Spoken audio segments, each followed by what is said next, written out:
Next question, we have a minute. Specifically, how do you propose we address the illegal alien problem in the United States? I don't propose we fix it by making everybody a citizen. I don't think it's fair to the people who have come here and have gone through all the correct channels and have done what we have asked people to do to become citizens. So I don't believe that this blanket amnesty is what we want to do. I do believe that we have a responsibility among ourselves to stop encouraging people to come in and hire illegal immigrants, and we have a responsibility to identify who they are and to force them, if you will, to either follow our laws or to go back to their own country. You said you don't believe in allowing everybody.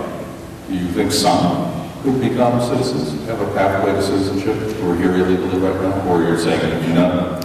I think people who are here illegally need to be stopped, and they need to be given a pathway if they agree.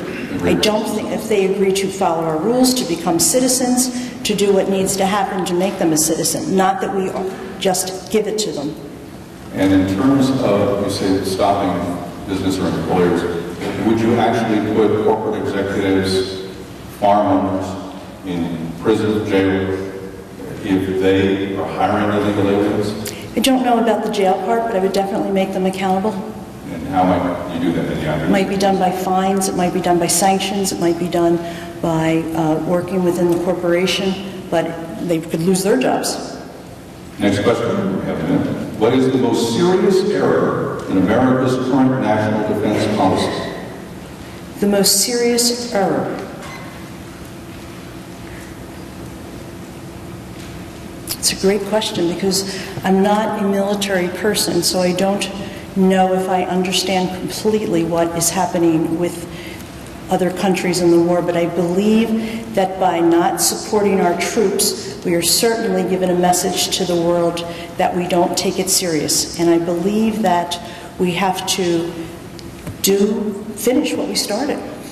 And could you be a little more specific, we say, by not supporting our troops or a specific area? Or? The concern I have is that when we talk about ending a war and talk about it's going to end on a certain date, as a civilian, what worries me is what message that sends to our opposition, our enemies. It tells them if they hang out long enough that it will be gone and they can go back to doing what they want.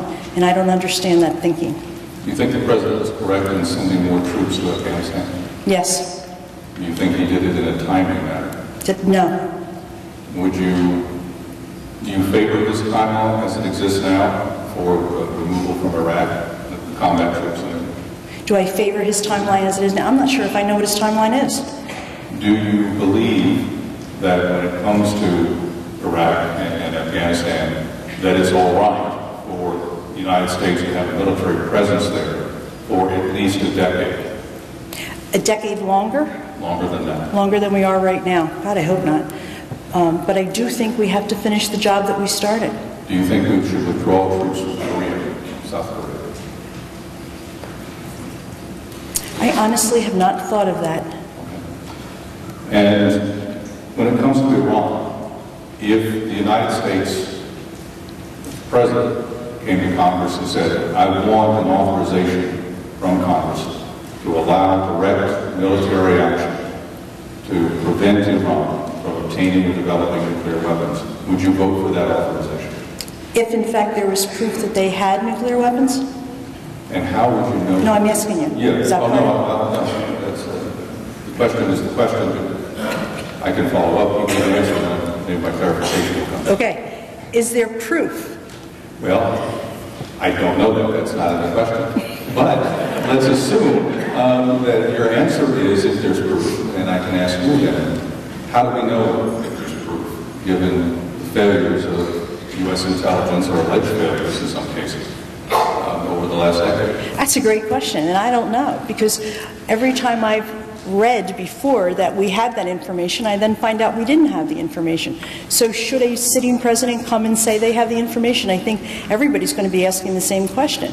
Once before we were told it was there, it wasn't there, is it there, and who's telling us it's there?